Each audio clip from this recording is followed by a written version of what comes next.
তা প্রতি বছরে মাহফিল হয়ে আসছে, বাৎসরিক বিশ্বনবী দিবস লেখা আছে। দেখুন, আমরা সচরাচর বিশ্বনবী বলি, কিন্তু এই বিশ্বনবী কথাটা ভুল। আমার নবী বিশ্বনবী নয়। বিশ্ব বলতে আমরা এই দেশটাকে বুঝি, এই পৃথিবীটাকে বুঝি। এই পৃথিবীর মতো কয়েক lakh crore million billion Galaxy তৈরি আল্লাহ করে রেখেছে, সেই জায়গারও নবী হলো মুহাম্মদ রাসূল। জোরে বলুন সুবহানাল্লাহ। আমার নবী তো মুসা নবীর নবী, ঈসা নবীর নবী, দাউদ নবীর নবী, সুলাইমান নবীর নবী, হাত্তাকে মা হাওয়া আব্বা আদমেরও নবী মুহাম্মদ রাসূল। জোরে বলুন সুবহানাল্লাহ। জিবরাইলেরও নবী, মিকাইলেরও নবী, ইসরাফিলেরও নবী, আজরাইলেরও নবী, সমস্ত ফেরেশতাদের নবী। শুধু মানুষ জিন ফেরেশতা নয়, কুল কায়নাতের নবী। আল্লাহ যাদের রব, মুহাম্মদ রাসূল তাদেরই রাসূল। জোরে বলুন সুবহানাল্লাহ। কেউ আছে বলতে পারবে যে আমার সৃষ্টিকর্তা আল্লাহ নয়? শিক্ষার অভাবে নাও বলতে পারে, তর্কের খাতিরে নাও বলতে পারে, কিন্তু তোমায় স্বীকার করতেই হবে তামাম কায়নাতের একমাত্র স্রষ্টা, লিল্লাহি মা ফিস সামাওয়াতি ওয়া মা ফিল আরদ, জমিন আসমানের একমাত্র সৃষ্টিকর্তা মালিক হলেন আল্লাহ। জোরে বলুন সুবহানাল্লাহ। তিনি কুল কায়নাতকে তৈরি করেছেন, তিনি জান্নাত তৈরি করেছেন পুরস্কার হিসাবে, জাহান্নাম তৈরি করেছেন শাস্তি দিবার জন্য। যারা পরীক্ষায় ফেল করবে যেমন চাকরি পাবে না, পাশ করলেই চাকরি হয়। তবে আমার দেশে বর্তমান ঘুষ দিলেও চাকরি হয়। কি হয় না? হয় না। যারা উপযুক্ত তারা পিছিয়ে যায়। যারা বাপের টাকায় আরাম আয়েশ করে বেরিয়েছে, চাকরির সময় মোটা অঙ্কের একটা টাকা মেরে দিয়ে চাকরি পেয়ে গেল। আর সব জায়গায় দুর্নীতি হচ্ছে বলেই তো ডাক্তারদের মধ্যেও একদল ডাক্তার আছে খুনি, চরিত্রহীন। তাই তো তিলোত্তমা বোন নিরাপদ ছিল না। যদি উপযুক্ত এডুকেটেড পারসনকে চাকরি দেয়া হতো, তাহলে ডাক্তার কখনো রেপিস হতে পারে না, শিক্ষক কখনো বাচ্চাদের দিয়ে খারাপ নজরে দেখতে পারে না। এরা উপযুক্ত নয়, এরা অনুপযুক্ত, এরা অর্থ দিয়ে ঢুকিয়েছে। তাই ছোট শিশু মেয়ের মতো বাচ্চাকেও ছাড়ছে না। সমাজে ঘটছে না? ঘটেনি? কিন্তু মনে রাখবেন, কাফনের তো পকেট নেই যে টাকা নিয়ে যে ফেরেশতাকে ঘুষ দেবেন। পকেট থাকে নাকি কাফনে? না দেবে আপনার বেটারা। যা যন্ত্র সব ছেলে বুলেরা হচ্ছে, মরতে বাকি। ও লাশ পাহারা দিবার আগে শুধু চিন্তা করে বাপের কোন তোরঙ্গে কত দেখা আছে, কোন ঘরটা আমি নেবো। হয়তো জান তখনও বেরোয়নি, তার আগে মারপিট লেগে গেছে, ঘর ভাগ ভাই, দাঁড়া রে, বেঁচে আছে এখন, বলছে মুখে বালিশ দিয়ে মেরে দে তাড়াতাড়ি। সমাজে ঘটছে না? ঘটে। আমি কি ভুল বুঝাচ্ছি? কিন্তু এখন তো হক কথার সময় নেই বাপ। হক কথা বললেই গাল খেতে হবে। দুটো হলেও লোক তো শোনার আছে না? না, এই দুটো লোকের জন্যই ওয়াজ করি। যে নিতে পারবে নেবে, যে নিতে না পারবে না নেবে। আমি তো আমার ডিউটি পালন করতে এসেছি। আমাকে সৃষ্টিকর্তা কিতাবের জ্ঞান দিয়েছে, এলেম দিয়েছে, নবীর বংশ জন্ম দিয়েছে, জবানার মুজাদ্দিদের খানদানের আওলাদ করেছে, মানুষের কাছে প্রিয় করেছে, মেম্বারে তুলে দিয়েছে, হাজির করিয়েছে, মাইক্রোফোন দিয়েছে। সব তো সৃষ্টিকর্তার ইশারাতে হয়েছে। এবারে আমার পরীক্ষা, তুই আমার জন্য কথা বলিস না পেটের জন্য কথা বলিস, না মানুষকে খুশি করার জন্য কথা বলিস, এটা আমি দেখব। আমাকে তো কথা বলতে হবে সৃষ্টিকর্তার জন্য, যিনি আমায় জবান দিয়েছে, যিনি আমার জবানে কথা দিয়েছে, আওয়াজ দিয়েছে। মুখ থাকলেই যে কথা বলতে পারবে এমন নয়। প্রচুর লোক আছে আমাদের সমাজে, মুখ আছে সেম আমাদের মতো দেখতে, সালাম দিলে উত্তর দেয় না। লাস্টে যখন রেগে যেয়ে বলে এত অহংকার কেন, সে তাও সারা দিচ্ছে না। বেচারি কানও নেই মুখেও নেই, আছে না? না, আল্লাহ তো তা করেনি, আমায় দয়া করেছে না করেনি আমার উপরে? তাহলে আমাকে তো আল্লাহর জন্য কথা বলতে হবে।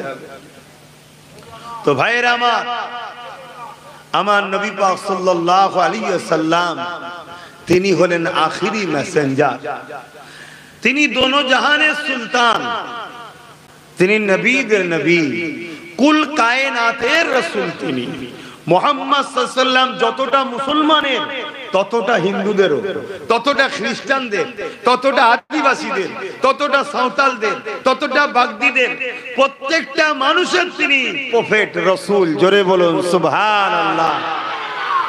কে মেনেছে কে মানেনি ও কৈফিয়ত লিবার কাজ আমার না, ও কৈফিয়ত নেবে সৃষ্টিকর্তা। আর মুসলমান দাবি করেই যে মানছে, এটাও তো ভাবার দরকার। কি আল্লাহ নবী বললেন, ইসলামের সবথেকে ভালো কাজ হলো ক্ষুধার্ত মানুষকে খানা খাওয়ানো। লক্ষ লক্ষ মুসলমান দেখিয়ে দেবো যারা ক্ষুধার্ত মানুষকে খানা খাওয়ানো তো দূরের কথা, মানুষের ঝেড়ে খায়, গরিবের ঝেড়ে খায়, এতিমের ঝেড়ে খায়, বিধবার ঝেড়ে খায়, আছে না? না, তারা বলে আমরা নবীর উম্মত। অথচ শিখ পাঞ্জাবিদের ঘরে দেখো, তারা ডেলি 1 লক্ষ রুটি করে পুরো পাঞ্জাবের অসহায় গরিব যে যেখানে আসছে দিচ্ছে। আর বিভিন্ন জায়গায় যেখানে আছে তারা যখন ক্ষুধার্ত দেখলেই খানা দিচ্ছে। তো নবীর এই কথাটা ওরা নিয়েছে, আমরা নিতে পারিনি। তাহলে আমি দাবি করেও সাকসেসফুল নয়। ও হুজুরের উম্মত দাবি না করার পরেও কিন্তু হুজুরের কাজটা করছে। আল্লাহ দেখুন একটাও পাঞ্জাবিকে গরিব রাখেন। কেন? ও খানা খাওয়ায়, আর আল্লাহ ওকে তার বরকত দিচ্ছে। মালিক তো সবার, সৃষ্টিকর্তা তো সবার। আমি গলা লম্বা করে বলি আল্লাহ তোমায় মানি, কিন্তু আমি ক্ষুধার্তকে খানা দিই না। হয়তো গলা লম্বা করে বলে না, কিন্তু মালিকের যে কথাটা ও পালন করছে। কথা কিছু মাথায় ঢুকছে তো নাকি? এজন্য দেখুন ওদের মধ্যে কেউ গরিব নেই। ঠিক তেমনি ভাব হুজুর পাক সাল্লাল্লাহু আলাইহি সাল্লাম এসেছেন মানুষ জাতিকে বাঁচাবার জন্য। আজ থেকে ১৫০০ কিছু কম বেশি বছর আগে। এখানে আরেকটা কথা বলে দিই, আমাদের অনেকের ধারণা ইসলাম হলো ১৫০০ বছরের, ওই আমার নবী থেকে নাকি ইসলাম শুরু। এটা সারাসার একটা অসত্য কথা, একটা বিভ্রান্তমূলক কথা, শিক্ষা কমজোরির কথা, অশিক্ষিতমূলক কথা। কেননা ইসলামের প্রথম বাণী হলো লা ইলাহা ইল্লাল্লাহ, সৃষ্টিকর্তা একজন আল্লাহ, তিনি ছাড়া কোনো ইলাহা নাই, আল্লাহ ছাড়া কোনো রব নাই, আল্লাহ ছাড়া কোনো প্রভু নাই, আল্লাহ ছাড়া কারো উপাসনা হবে না। এটা হলো ইসলামের প্রথম কথা। এবারে আসুন, এই পৃথিবীতে সর্বপ্রথম দুজন মানুষ এসেছিল। একজনের নাম বাপ আদম, আর একজনের নাম মা হাওয়া। কেন বাপ বললাম? তিনি আমার আব্বাজান হন। কেন মা বললাম? তিনি আমার প্রথম মা হন। এই দুজন বাপ আর মায়ের মিলনে পৃথিবীতে জোড়া জোড়া সন্তান হতে, একটা নারী একটা পুরুষ, একটা নারী একটা পুরুষ, জোড়া জোড়া 40 জোড়া সন্তান হয়েছে। জোড়া জোড়া কেন? তখন আদার্স কেউ নেই। প্রথম নারীর সাথে দ্বিতীয় পুরুষ, দ্বিতীয় নারীর সাথে প্রথম পুরুষের নেকা হতো, বিবাহ হতো, আবার তাদের সন্তান হলো। এই 40 জোড়া পর আস্তে আস্তে বিস্তার শুরু হলো মানুষ জাতি। তখন আবার আল্লাহ নিষেধ করে দিলেন, আর তোমরা নিজেদের মধ্যে নেকা নয়, এবার একটু দূর সম্পর্কে নেকা। এভাবে আস্তে আস্তে আরো বিস্তার শুরু হলো। তখন বলতে শুরু হলো, যার সাথে রক্তের সম্পর্ক নাই তার সাথেই তুমি নেকা তৈরি করো। কথা মাথায় ঢুকছে? এইভাবে পৃথিবীতে মানুষ জাতির সূচনা শুরু হয়েছে। একজন পুরুষ আর একজন নারী। পুরুষের নাম আদম আর নারীর নাম হাওয়া। এনারা দুজনেই হলো পৃথিবীর সমস্ত মানুষের প্রথম বাবা। তাই আমারও প্রথম বাপ যিনি, হিন্দু খ্রিস্টান দলিত আদিবাসী সাঁওতাল বাগদি সবার প্রথম বাপ তিনি। আমারও প্রথম মা যিনি, সবার প্রথম মা তিনি। তিনারা কি ভাষায় ডাকে আমি জানি না, কিন্তু এটা সবাইকে মানতেই হবে। পৃথিবীতে দুজন এসেছিল, কি নামে তিনাকে ডাকে সেটা আলাদা বিষয়, কিন্তু সমস্ত মানুষকে স্বীকার করতে হবে যে আমরা এক বাপ আর এক মা থেকে পৃথিবীর মানুষ তৈরি। এই সূত্রে আমরা হিন্দু, মুসলমান, খ্রিস্টান, জৈন, বৌদ্ধ সবাই আমরা ভাই বোন। শুনছেন তো নাকি? আমরা এক বাবা মার ছেলে। অতএব দাঙ্গা হোক আর জমি জায়গালে মারপিট হোক, মূলত বাপ আদম মা হাওয়া, ছেলেরা ভাই ভাই মারপিট করছে।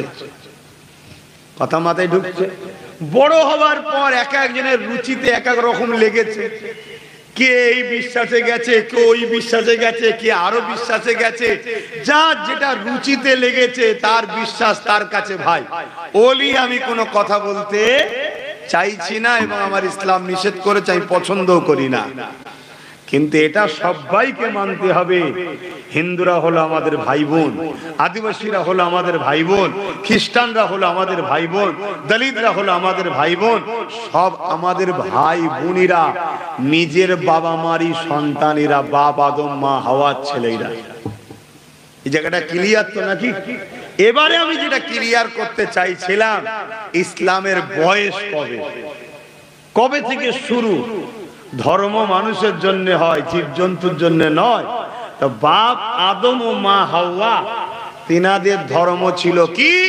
তিনারাও বলেছেন লা ইলাহা ইল্লাল্লাহ। জোরে বলুন না সুবহানাল্লাহ। अल्लाह के सिवा दूसरा कोई माबूद ही नहीं। তাহলে বাপ আদম মা হাওয়া তিনারা এক রবের উপাসনা করত। আলহামদুলিল্লাহ আমরা বাপের সেই দেখানো রাস্তাতে এখনো আছি। বলুন সুবহানাল্লাহ। তাহলে ইসলাম ১৫০০ বছরের নয়, এটা পৃথিবীতে দুজন মানুষ তাদের থেকে শুরু। কথা শুনছেন? এবারে বাকি কে কত বছরের কি বিশ্বাস না বিশ্বাস আমি তর্কে যাচ্ছি না। কেন? যার যার পছন্দ, যার যার রুচি, যার যার ভালোবাসা তার তার কাছে। এলি আমার কোনো মাথা ব্যথা নাই।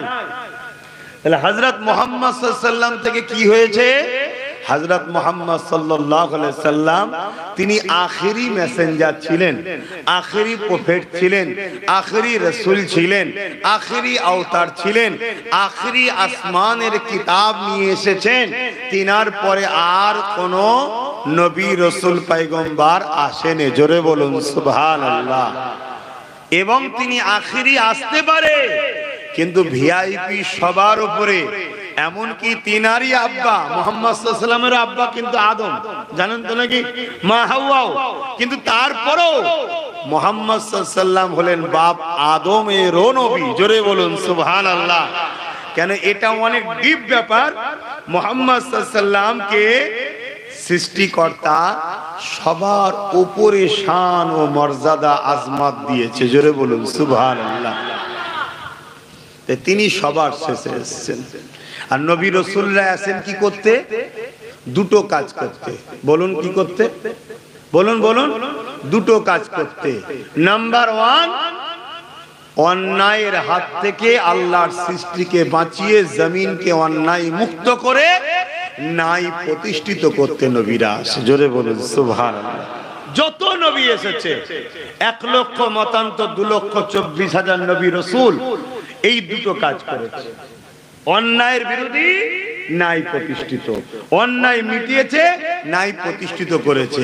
আর অন্যায়ের বিরোধী যখনই করেছে, নবীদের দুশমন 2 শ্রেণীর লোক সব থেকে বেশি হয়েছে। নাম্বার 1 জালিম শাসক। নাম্বার 2 ধর্মের নামে অধর্ম বা ভণ্ডমি যারা করে, ধর্মের নামে কুসংস্কার যারা করে, ধর্মের নামে মানুষকে যারা নিজেদের দাস দাসী বানায়, ধর্মের নামে যারা মানুষের প্রভু সাজার স্বপ্ন দেখে। আমি ধর্মগুরু ঘরের ছেলে হতে পারি, কিন্তু আমি কারো প্রভু নয়। মসজিদে গিয়ে দেখি কৃষকের বেটা, চাষির বেটা, ভ্যানওয়ালার বেটা বা কোনো দিনমজুরির ছেলে যদি হাফেজে কোরআন ইমাম হয়, ওর পিছনে ইক্তেদা আমাকে করে নামাজ পড়তে হবে। এর নাম ইসলাম। জোরে বলুন সুবহানাল্লাহ।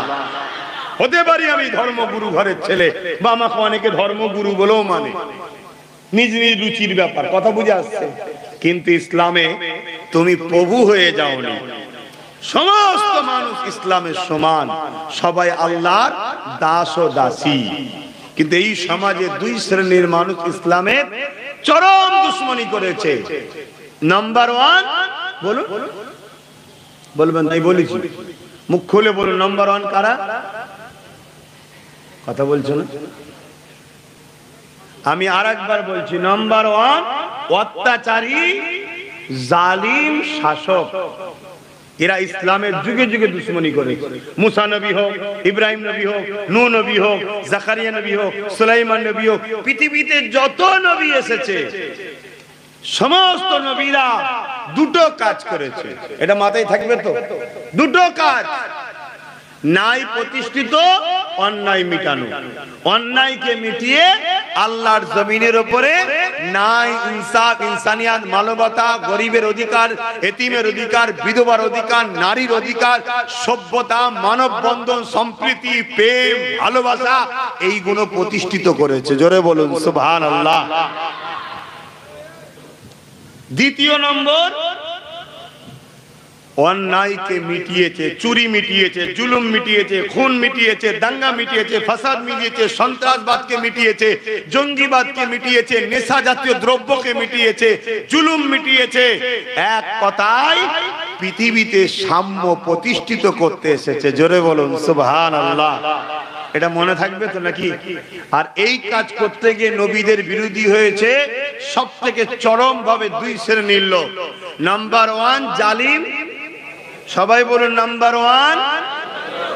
নাম্বার টু, ধর্মের নামে যারা ভণ্ডমির দোকান খোলে, ধর্মর নামে যারা কুসংস্কার দেয়, ধর্মর নামে শিশু শিশু বাচ্চাদের ঘরে বলি পর্যন্ত করে। কথা মাথায় ঢুকছে না? ঢোকে না? এই যে ভণ্ডমি, এই যে হিংসা, বা ধর্মের নামে মানুষের প্রভু সাজার স্বপ্ন দেখে, আমি তোদের খোদা, আমি যা বলবো তাই না, তুমি কে বলবা? বলবেন তিনি, যিনি আমার স্রষ্টা। জোরে বলুন সুবহানাল্লাহ। তুমি জাননেওয়ালা হলে আমার কাছে জানিয়ে দাও, আমার কাছে পৌঁছে দাও। কার কথা? প্রভুর কথা, সৃষ্টিকর্তার কথা পৌঁছে দাও। তোমার কথা ইসলামের নবীদের ও ইসলামের বিরোধী করেছে। এই সিলসিলা নবীদের পরও ধারাবাহিক ভাবে চলে আসছে না আসেনি? বলুন বলুন বলুন। হযরতে ইমামে হোসাইন পাক আলাইহিস সালামের সাথে দেখুন, ইমাম হোসাইন হুজুরের সাথেও দেখুন বিরোধী চরম ভাবে করলো কে? অত্যাচারী শাসক। চলে আসুন আর একটু নেমে যাই, আর একটু চলে আসি আমার দেশে, চলে আসি। খাজা গরিবের নামাজের সঙ্গে বিরোধী করলো কে? অত্যাচারী শাসক, জালিমরা। আবার আরেকটু নিচে চলে আসুন, হতভাগা আকবর যখন মুগলে আজম ছিল, তখন হযরতে মুজাদ্দেদ আল-পেশানির সঙ্গে বিরোধী করলো কে? আরেকটু নেমে আসুন, দেখুন আমার দেশে যখন আব্দুল আজিজ মুহাদ্দিস দেলভি, টিপু সুলতান থেকে শুরু করে বড় বড় উলামায়ে হকরা যখন বলল এই ব্রিটিশরা অত্যাচার করছে, এরা মানুষকে কৃতদাস দাসী বানিয়েছে, নীলকর চাষি নামে চাষিদেরকে হত্যা করছে, তখন বিরুদ্ধে হয়ে গেল। দেখুন 50,000 উলামাকে হত্যা করেছে। এটা যুগ যুগ ধরে চলে আসছে বাপ। তা আজকের দিনও আমি আব্বাস সিদ্দিকী যদি জালিম শাসকের অন্যায়ের বিরুদ্ধে, অর্থাৎ ইসলাম যদি বলি, আমার বিরুদ্ধে দুই শ্রেণীর লোক দাঁড়াবে। এক শ্রেণীর হলো জালিম শাসক, দ্বিতীয় শ্রেণী হলো ধর্মের নামে যারা দোকান চালায়, তারা আমার বিরুদ্ধে যাবে ভাই। এবারে আপনাকে বিবেচনা করতে হবে। আমার কওমের একটা সবথেকে বড় ভুল এখন, এটা আগে ছিল না এখন, সেটা হলো কি, আমার কওম নিজে পড়া বন্ধ করে দিয়েছে। আজ থেকে 100 বছর পিছিয়ে যান, আমার কওমের মাঠে খাটা লেবারটা, আমার কওমের দোকানের সেলসম্যানটা, আমার কওমের জনটা, আমার কওমের যে কোনো গরিব লেবার হোক, যাই হোক, বই পড়তো। শুনছেন তো নাকি? এজন্য বাপ 100 বছর আগে পর্যন্ত পৃথিবীর বুকে সমস্ত ধর্মের মানুষ আমাদেরকে শ্রদ্ধা করত, আমাদের কাছে আশ্রয় নিত। এই 100 বছর হলো আমার কওমকে বড় প্ল্যান মাফিক তথাকথিত একদল ধর্মের লেবাসে আমাদেরকে ধর্মীয় কিতাব পড়া থেকে দূরে সরিয়ে দিয়েছে। ওয়াজ যেমন শুনছেন ভালো কথা, ওয়াজ নসিহত করছেন, এক জায়গায় সবাই বসেছেন, সুবহানাল্লাহ আলহামদুলিল্লাহ আল্লাহু আকবার হলো, দোয়া হবে, ভালো জিনিস, খারাপ বলছি না। ওয়াজ বন্ধ হয়েছিল বলেই তো আইয়ামে জাহিলিয়াত শুরু হয়েছিল। কোন নবী ওয়াজ করেন ঈসা নবী চলে যাওয়ার পর। ওয়াজ দরকার আছে, কিন্তু বাপ জান আমার, ভাই জান আমার, মা আমার, বোন আমার, নিজেকেও একটু অভিজ্ঞতা থাকা দরকার। আপনি কারবার খুলতে চাইছেন, যে কারবার করবেন ওই সম্বন্ধে যদি আপনার ন্যূনতম যদি জ্ঞান না থাকে, আপনি যত লক্ষ কোটি টাকায় পুঁজি লাগান না কেন, আপনাকে একদিন জিরো করেই ছাড়বে। আর একটু যদি জ্ঞান থাকে, তাহলে আপনি একজনকে হায়ার করে নিয়ে তাকে কন্ট্রোল করে ঠিক আরো কোটি টাকার মালিক হয়ে যাবেন। কিন্তু একটু তো বিজনেস সম্বন্ধে জ্ঞান থাকা দরকার। তাহলে আপনাকে একটু হলেও নিজেকে ধর্মীয় কিতাব পড়ে ধর্ম সম্বন্ধে একটু সজাগ হওয়া দরকার। আখিরি জমানা, আল্লাহ নবী বললেন, হাতের তালুতে আগুন রাখার থেকেও ঈমান রাখা কষ্ট বেশি হবে। চলো আগুন নিয়েছে, হাতে একটু রাখো, কেউ পারবে? এই বলো পারবে?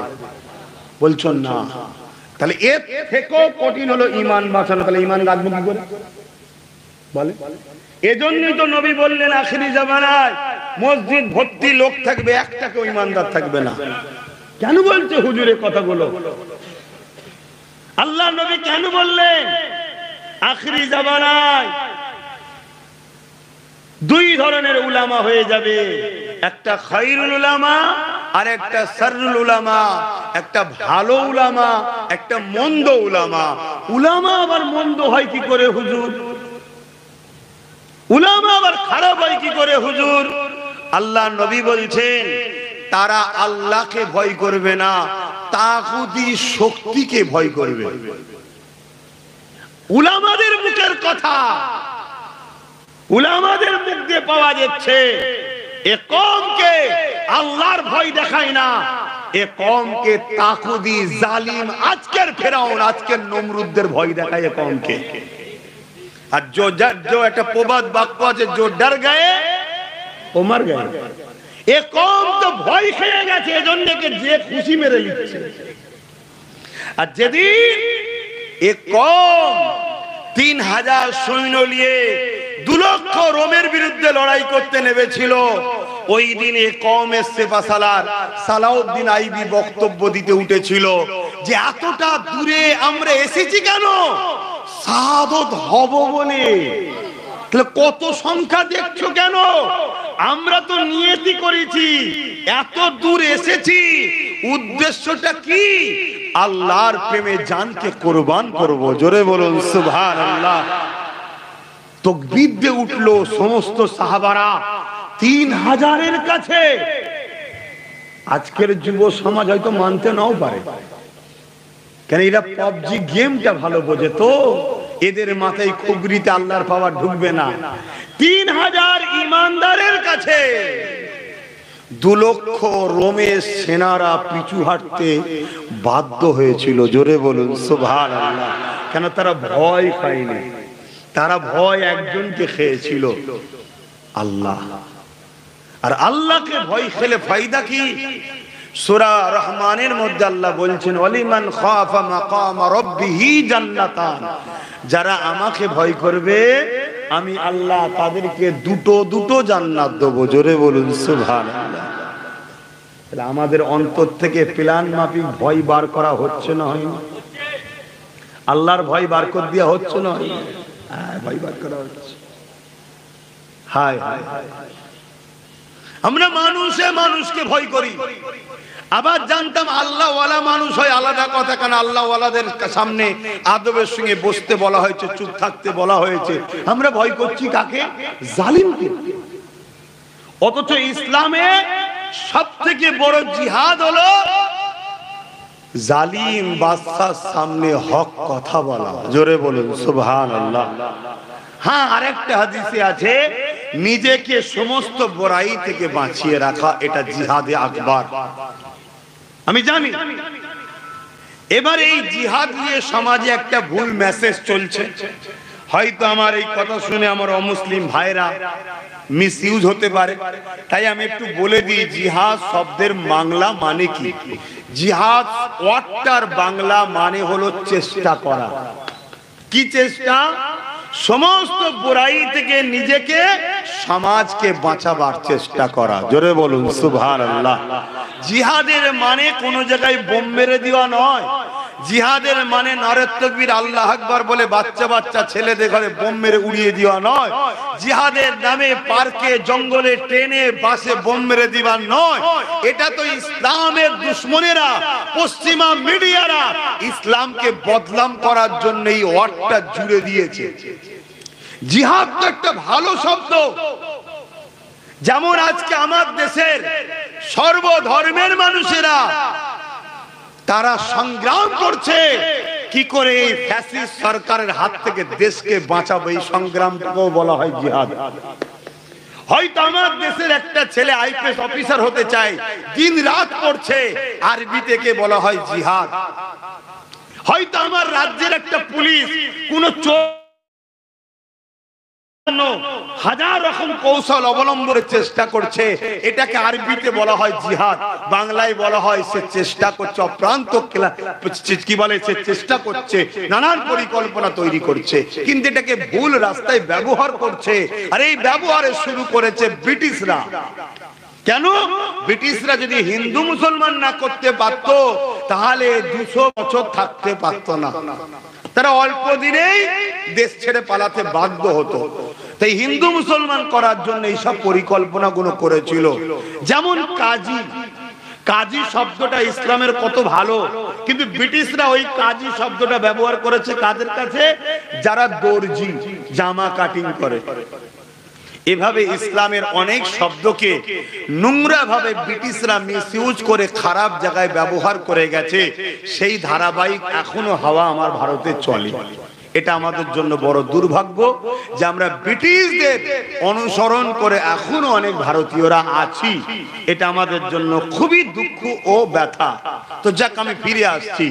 তাহলে আমার নবী পাক সাল্লাল্লাহু আলাইহি ওয়াসাল্লাম তিনিও এসেছিলেন দুটো কাজ করতে। কি কাজ?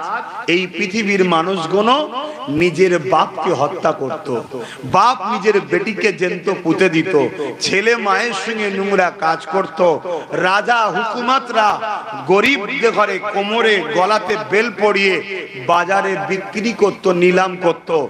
আজ থেকে 1500 বছরে পৃথিবীতে দুটো শক্তি ছিল, একটা হলো রোম আর একটা হলো পারস্য আম্পিয়ার। এই দুটো শক্তি ছিল পৃথিবীর বুকে। এই দুজনের দেশে তো কি হতো? বড় বড় স্টেডিয়াম গ্যালারি তৈরি করে গরিবের ঘরে ছেলেদের ঘরে বাঘের সঙ্গে কুস্তি লড়াইয়ের খেলা করত। আর গরিবের ছেলে পারতো না, বাঘ থেকে ছিঁড়ে ফিরে খেত, আর এরা স্টেডিয়ামে বসে বসে আনন্দ করে হাততালি দিত। এই রকম ছিল পৃথিবীর চরিত্র। ইনসাফ বলে কিছু ছিল না, ইনসানিয়াত ছিল না, নারীর অধিকার ছিল না, বাবার অধিকার ছিল না, মায়ের অধিকার ছিল না, কি গরিবের অধিকার ছিল না। জুলুম পৃথিবীতে ছেয়ে গিয়েছিল। এই অশান্ত মানুষগুলোকে শান্ত পরিবেশ, শান্ত সমাজ গড়ার জন্য মহান সৃষ্টিকর্তা, সর্বকালে সর্বশ্রেষ্ঠ মহামানব হযরত প্রফেট মুহাম্মদ সাল্লাল্লাহু আলাইহি ওয়াসাল্লামকে তৎকালীন সময় মক্কা ছিল পৃথিবীর বুকে আবার সব থেকে বেশি খারাপ জঘন্য জায়গা। কথা বুঝে আসছে? 360টা নকল খোদা ছিল কাবার সামনে। কাবা বানিয়েছে আদম আলাইহিস সালাম, তারপর ইব্রাহিম আলাইহিস সালাম। অনেক ইতিহাস আছে ভাই, ওদিকে যাচ্ছি না। সেই জায়গাতে বাচ্চা বাচ্চা ছেলেদের ঘরে ওই নকল খোদাকে খুশি করার জন্য বলি দেওয়া হতো। এত নোংরা সমাজ ছিল। ও কাজের মেলা হতো, উলঙ্গ নারীর নাচ হতো, নারী কিনা বেচা হতো আলু পটলের মতো। ওই নারীকে ধনীরা কিনে নিয়ে যেত, ওই নারীর দেহ শোষণ করত।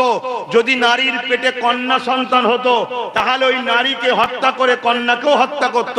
আর নারীর যদি পুত্র সন্তান হতো সন্তানটাকে নিয়ে নারীটাকে হত্যা করতে। এই ছিল পৃথিবীর চরিত্র, পুরো পৃথিবী। ঠিক এমনই সময় আল্লাহ এই পৃথিবীর মানুষগুলোকে বাঁচাবে, সঠিক রাস্তা দেখাবে বলে আমার নবীকে পাঠালেন।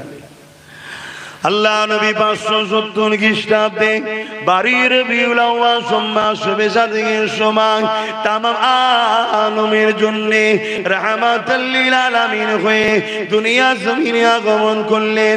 আব্বা আব্দুল্লাহ আম্মা মিনার ঘরে তাসলিম নিয়ে আসলে। এ যুবকেরা, তরুণেরা, আমার নবী পাক আস্তে আস্তে বড় হতে লাগলে। 40 বছর বয়স হয়ে গেল। কাবা শরীফের পাশে একটা উঁচু জায়গাতে দাঁড়ালে প্রতিবেশী ডাক দিতে লাগলে, এ আমার মাতৃভূমির মানুষেরা, এ আমার প্রতিবেশীর মানুষেরা, এদিকে আসেন, এদিকে আসেন। সবাই আমার রাসূলুল্লাহ ডাকে সাড়া দিল। আল্লাহ নবী তাদেরকে লক্ষ্য করে আরো একটা উঁচু পাহাড়ের দিকে লক্ষ্য করে বললেন, একটা বড় পাহাড় দেখা যাচ্ছে। ওই যে পাহাড় দেখছো, ওই পাহাড়ের ওই পাদদেশে একদল লোক আছে, তোমাদের উপরে হামলা করবে। আমি মুহাম্মদ যদি বলি তোমরা মেনে নেবে? তখন তারা বলছে হ্যাঁ মেনে নেব। সবাই বলছে, পুরো এলাকার লোক।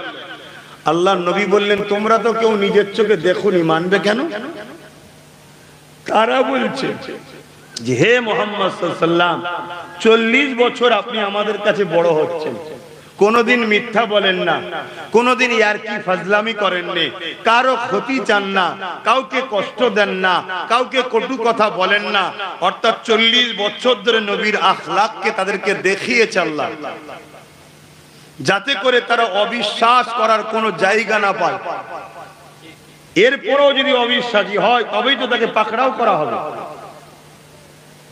অতএব মুহাম্মদ সাল্লাল্লাহু আলাইহি ওয়াসাল্লাম তুমি হলে আল আমিন, চির সত্যবাদী। জোরে বলুন সুবহানাল্লাহ। কারা বলছে? তৎকালীন সময় মক্কায় যারা আল্লাহকে মানতো না, 360টা নকল খোদা মানতো, নিজের বাপ, নিজের মা, নিজের পরিবারের উপরে একে অপরে কাটাকাটি খুনোখুনি করত, তারা বলছে যে আপনি চির সত্যবাদী। আল্লাহ নবী বললেন, যেমন পাহাড়ের ওই দিকে একদল মানুষ আছে, না বলছি আমি, না দেখে বিশ্বাস করছো, তাহলে এটাও বিশ্বাস করে নাও তোমাদের রব, তোমাদের মালিক, তোমাদের খালেক একজন, তিনি হলেন আল্লাহ। জোরে বলুন সুবহানাল্লাহ। এই যে হাতে তৈরি করেছো এগুলো তোমাদের প্রভু নয়, রব নয়। আর তিনি তো এক, তোমরা একাধিক করেছো কেন? এবং তিনাকে তো কেউ দেখেনি, তাহলে তিনার প্রতিচ্ছবি কাল্পনিক বিকৃত করলে কি করে? আল্লাহ নবী যেই এই কথা বলল, যারাই বলল তুমি আল আমিন, তারা কি বলছে জানেন? হে মুহাম্মদ, তুমি আমার বাপ দাদা যা করেছে আমরা তাই করি, তুমি আমার বাপ দাদার বিরুদ্ধে কথা বললে। আল্লাহ নবী বললেন, শোনো, ঈসা নবী চলে যাবার পর 500 বছর হয়ে গেছে, তারও বেশি। এর মধ্যে কোনো নবী রাসূল আসেনি। তাই 100-200 বছর যাবার পর আস্তে আস্তে ইবলিস, শয়তান মানুষকে ধোঁকা দিয়ে কুসংস্কারের দিকে নিয়ে গেছে। মন গড়া প্রভু তৈরি করেছে। এক একটা গোত্রের এক একটা খোদা, এক একটা পরিবারের এক একটা খোদা। কোনটা সফরের খোদা, কোনটা লড়াইয়ের খোদা, কোনটা রুজির খোদা, কোনটা পানির খোদা, কোনটা সূর্যের খোদা, নানা রকম কাল্পনিক তোমরা তৈরি করেছো। কিন্তু মনে রেখে দিও, তোমাদের পূর্বপুরুষ ঈসা নবী থেকে শুরু করে যুগে যুগে যতজন এসেছে সবাই কিন্তু এক খোদারই উপাসনা করেছে। জোরে বলুন সুবহানাল্লাহ। তারা কিছুতেই মানল না, আমার নবীর সঙ্গে বিয়াদবি করলো। এত সহজে ইসলাম পেয়েছেন নাকি আপনারা? আপনারা গর্বিত নয় যে আপনার প্রভুকে চিনতে পেরেছেন? এর ঋণটা শোধ করতে পারবেন যে আমরা আমাদের সৃষ্টিকর্তাকে চিনি? এই ঋণটা শোধ করতে পারবেন কখন আমার নবীর? এটা আমার নবীর অবদান। আল্লাহ নবী নবী দয়া নবী ভাবে দাওয়াত দিতে লাগলো।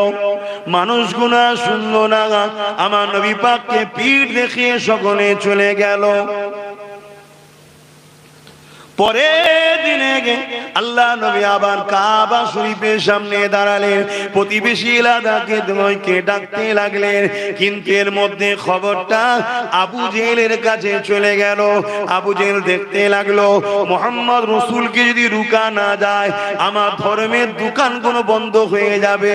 আমি মানুষের যে প্রভু সেজে বসে আছি, মানুষের যে খোদা সেজে বসে আছে, মানুষকে যে কৃতদাস দাসী বানিয়েছে, মানুষকে যে আমার গোলাম বানিয়ে রেখেছে, এখনো বন্ধ হয়ে যাবে।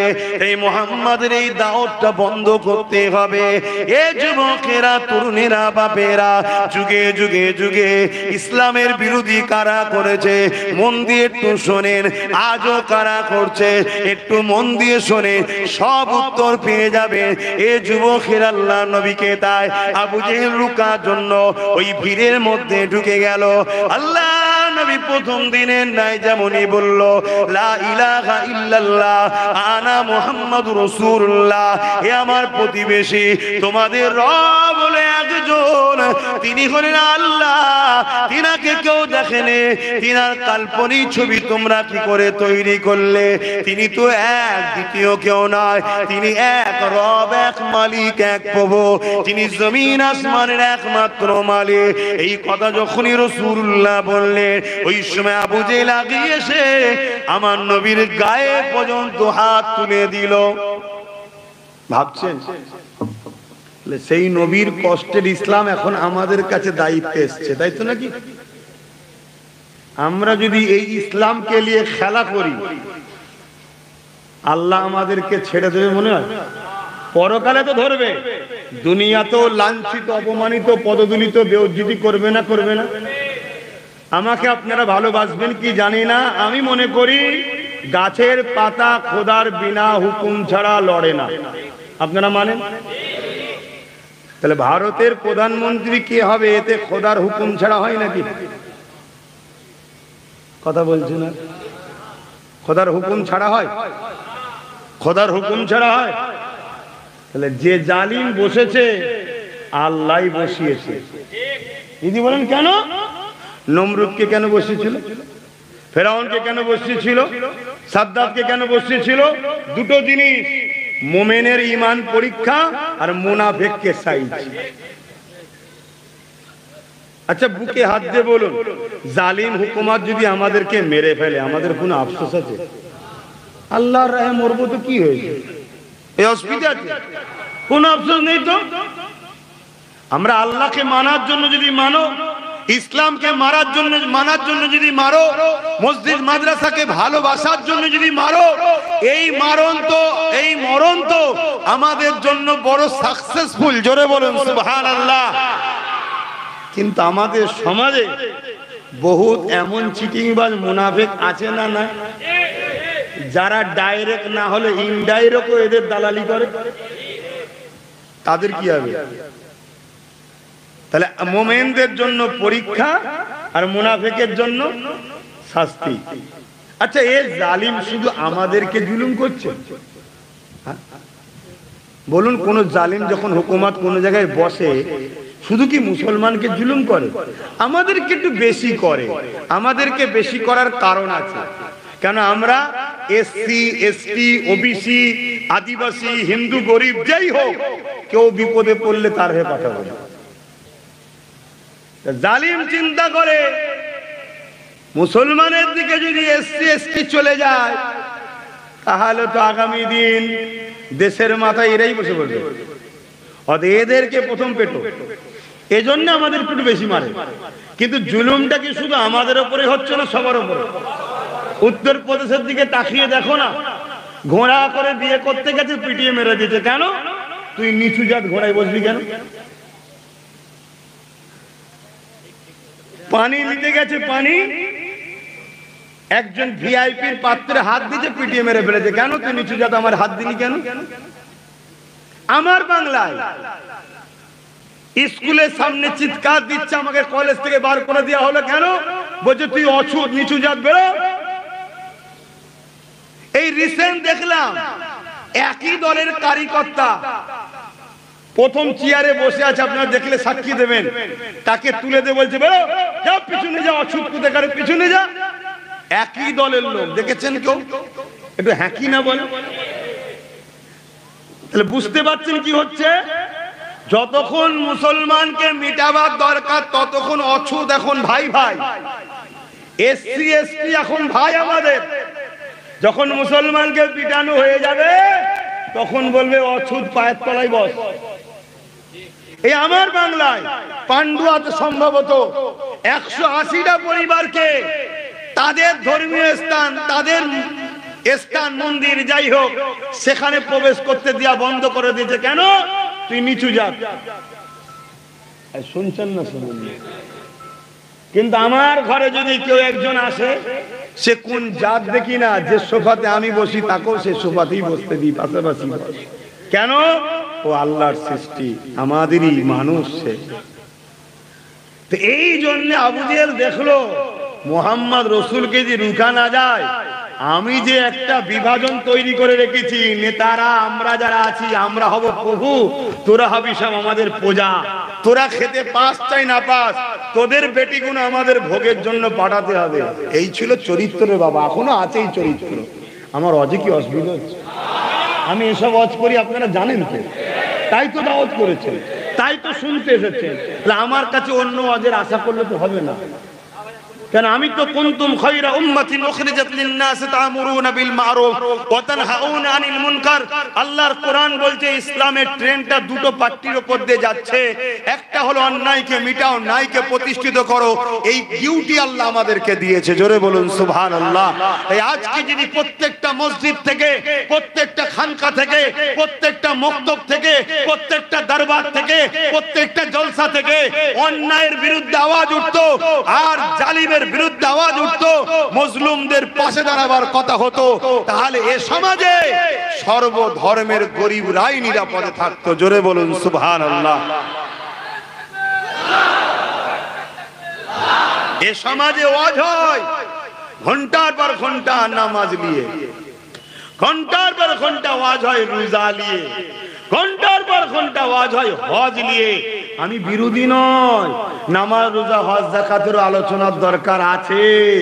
জুম্মার দিনে ইমাম সাহেব বললি যথেষ্ট, কিন্তু এই ওয়াজ করার ডিউটিটা হলো বাপ মা। নামাজের ওয়াজের ডিউটি কার? বাপ মা। ছোটবেলা থেকে ছেলেকে ট্রেনিং দাও, শুনছেন তো নাকি? তারপরে উলামারা কি বলবে না? হ্যাঁ বলবে, কেন বলবে না?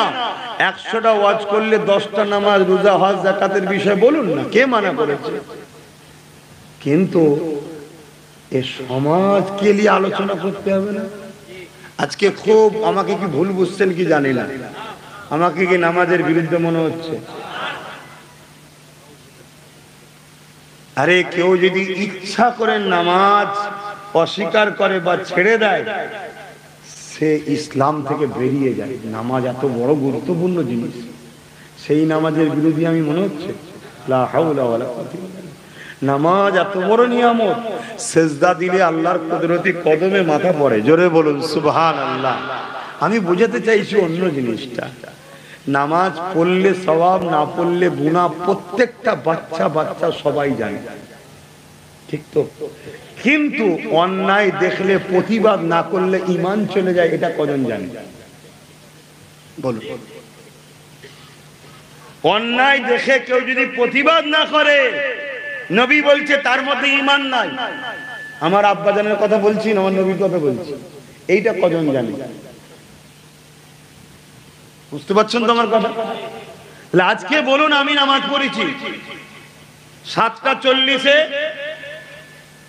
দরবারে বেরিয়ে দেখলাম নামাজের টাইম যখন হয়ে গেছে, যাই নামাজটা পড়েই বেরোই। দরবারে নামাজ পড়ে গাড়িতে উঠলাম, ঈশান নামাজও যে নামাজটা পড়ে লি, কেন রাত হলে গা ভারী যাবে। জলসার ব্যাপার, কখন কি হবে না হবে, কতক্ষণ আল্লাহ বলাবে আমি জানি এখন। কিন্তু আমি জানতে চাইছি, আমি যে নামাজ পড়লাম এতে সমাজের কি লাভ হলো? এটা আমার লাভ হয়েছে, 100% আমার লাভ। আমার রবকে আমি খুশি করেছি, আমার স্রষ্টাকে আমি খুশি করেছি, যিনি আমাকে কুকুর বানাইনি, গরু ছাগল না বানিয়ে আশরাফুল মখলুকাত মানুষ বানিয়েছে, ইজ্জত দিয়েছে, দুটো চোখ দিয়েছে, দুটো কান দিয়েছে, দুটো কিডনি দিয়েছে, জবানে কথা দিয়েছে, কত সুন্দর খাদ্য দিয়েছে,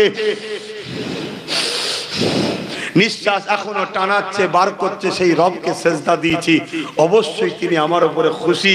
আমি নিজেকে গর্বিত, আমার সৃষ্টিকর্তা আমাকে সেজদা দেওয়ার সুযোগ দিয়েছে। বলুন আলহামদুলিল্লাহ। এটা আমার ব্যক্তিগত ইবাদত হলো, আমার উপকার হলো। সমাজের কি উপকার হলো? আমার মুখে দাঁড়িয়ে আছে, সমাজের কি লাভ? আমার লাভ আছে, আমার নবীর সুন্নাত। আমার মাথায় টুপি আছে, সমাজের কি লাভ? বলুন, খুব ভালো করে বুঝবেন। আমি রোজা রাখি, সমাজের কি লাভ?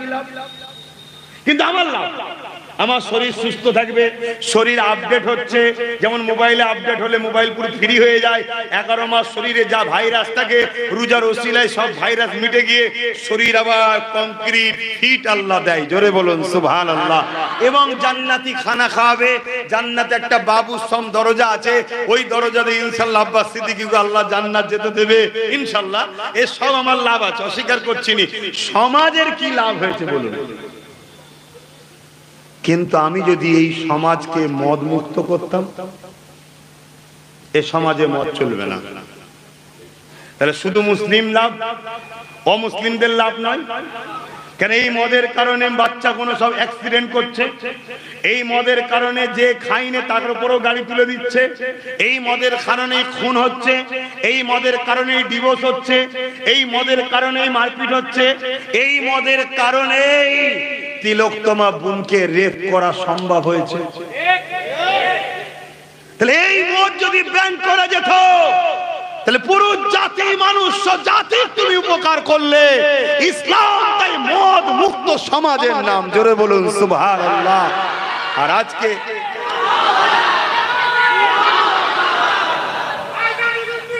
আর আজকে আমরা মুসলমান, আমি তো একটু বেশি বলি, ওই জন্য অনেকের রাগ হয়। ওপর থেকে নিয়ে নিচো, পীর থেকে নিয়ে পীরজাদা, মুফতি থেকে নিয়ে মৌলানা, সবাই আজকে মদের বিরোধী তো দূরের কথা, মাতাল সরকারের দালালি শুরু করেছে। কথা বুঝছেন না, বোঝেন না? তখনই আব্বাস সিদ্দিকী হয়ে গেলাম খারাপ। এতক্ষণ পর্যন্ত ঠিক ছিলাম, এইবার এইটুকু কথার জন্য খারাপ হয়ে গেলাম। এটা ঠিক নাই।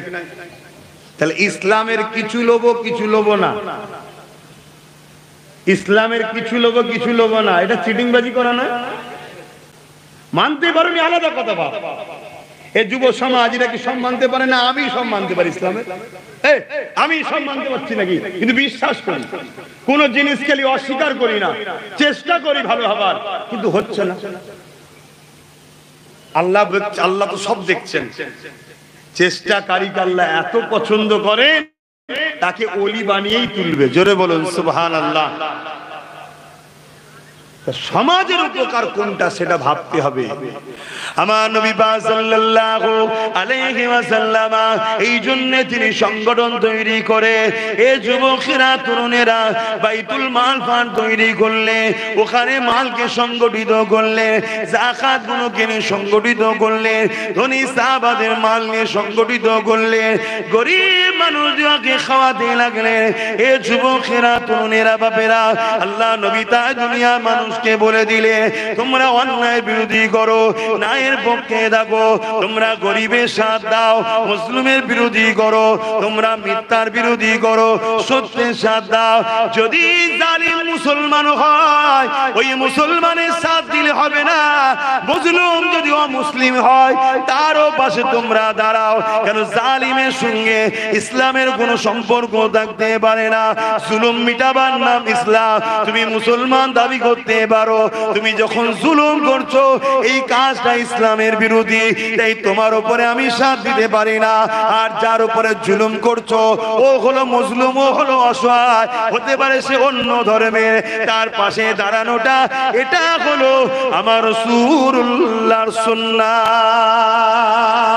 এ যুবকেরা, তরুণেরা, মক্কার মানুষের জন্য আল্লাহর নবী কথা বলেছিল, একটাও তো কেউ আল্লাহ ছিল না, ইসলামে ছিল না, কিন্তু আবু জেহেলের বিরুদ্ধে এই অসহায় মানুষগুলোর জন্য আল্লাহ নবী কথা বলেছিল। যারা কেউ আমার রাসূলুল্লাহ ছিল না গো, যারা কেউ আল্লাহকে মানত না, তারাও 360টা খোদা মানত, তারাও আগুনের উপাসনা করত, তারাও সূর্যের উপাসনা করত, বিভিন্ন জিনিসকে তারা মানত। আল্লাহ নবী তাদের পাশে দাঁড়িয়ে আবু জেহেলের বিরুদ্ধে কথা বলেছে, এ আবু জেহেল গরিবদেরকে মেরো না, এ আবু জেহেল কৃতদাস দাসী রাখাল বানিয়ে রেখো না, এ আবু জেহেল বেলালকে আজাদ করে দাও, এ আবু জেহেল এটা করো না ওটা করো না। এ যুবকেরা, তরুণীরা, বাপেরা, আমার নবী পাকের জানে দুশমন আবু জেহেল হয়ে গেল।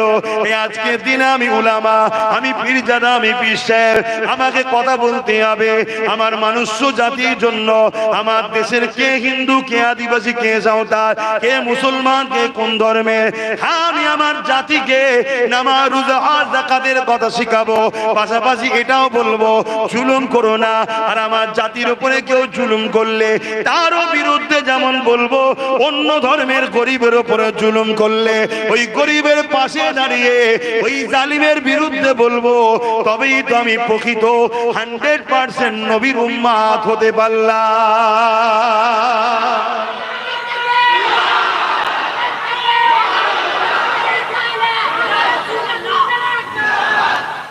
আজকে আমাদেরকে বিভিন্ন দিক দিয়ে শুধু গরম করে দেওয়া হচ্ছে আন্দোলনের নামে, বিভিন্ন দিক দিয়ে, কিন্তু আমাদেরকে বহু হিকমতের সঙ্গে কাজ করতে হবে। খোঁজলাও প্রতিবেশীকে, চিকিৎসার অভাবে বিপদে আছে, তাকে চিকিৎসা করো।